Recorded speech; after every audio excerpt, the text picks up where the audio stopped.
everyone. So if you watched my last video, you noticed that there was a little teaser at the end, and that is that I got a new fish. I got a female veiltail. I haven't had a female in a while, and I currently have a male. But this is her. Her name is Vera, and I fell in love with her the second I saw her in the store. I was not going out for a fish that day, but when I saw her, she was so tiny. She was so cute. Her eyes were black and bold, and she just had the cutest face ever. So I impulse bought a fish. Now I had a tank at home. I know that I have the stuff and I can totally care for her. So it's not really that big of a concern, but technically speaking, don't impulse fish, people. Anyway, so I got her from PetSmart, as you can see, and I actually filmed a little bit of the process. I normally don't film bringing my fish home or even in the store, but I did this time, so I hope you enjoy it. Now, the thing I'm putting on the conveyor belt right next to her is actually what I came for. Well, actually, I didn't come for the shrimp either. I went to the store that day for powdered calcium.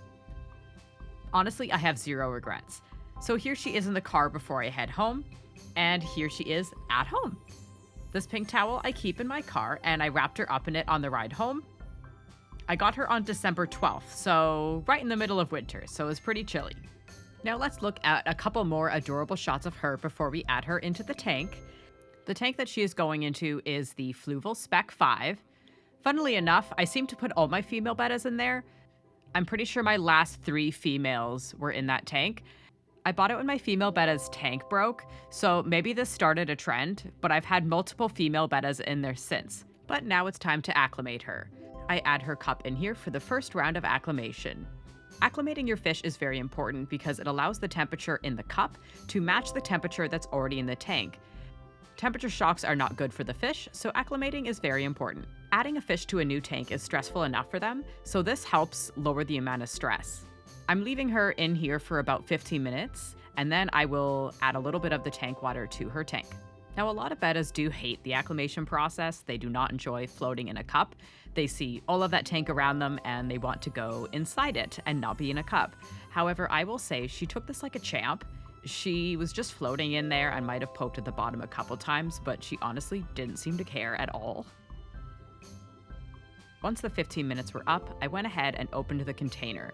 Now, I find these lids very hard to get off as opposed to the old lids PetSmart used to have. I don't know if this is a me thing or an everyone thing, but I did struggle a little bit to get it off. But once I did, I added a little bit of the tank water into the cup. The mixing of the water is important not only for the temperature, but for the parameters as well. It gets her used to the parameters of my tank water versus what was in her cup. Now, her cup was exceptionally clean. As you can see, there is absolutely nothing in there, but you can never assume, and it's not going to harm her to do this process, so I'm going to do it just to be safe. I let her sit like this for another 15 minutes, and then it was time to release her.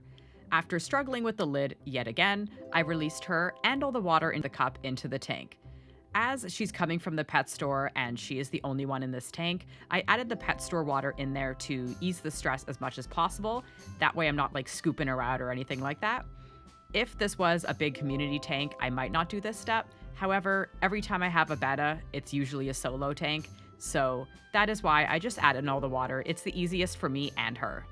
But here she is swimming around her new tank. She is definitely eager to explore. She is very adventurous and very, very quick. Now, I will say female bettas are traditionally better swimmers just because they don't have as much fins holding them down. However, she is so quick. Trying to get footage of her, as you can see, it's kind of like all over the place. She did not stay put. Now, one thing that I find super interesting about her is you can actually see her organs through her body. That is generally a thing I've never seen with a betta. I mean, I've certainly seen it with other fish, shrimp, stuff like that, other kind of like glass type things, but I have never seen it in a betta, and it was just so cool. It'd be interesting to see if she changes at all when she grows up. I'm sure she's going to grow a little bit, but it'll be interesting to see if she has any color changes. But with that being said, I hope you enjoyed this video of me showing off Vera, my brand new betta.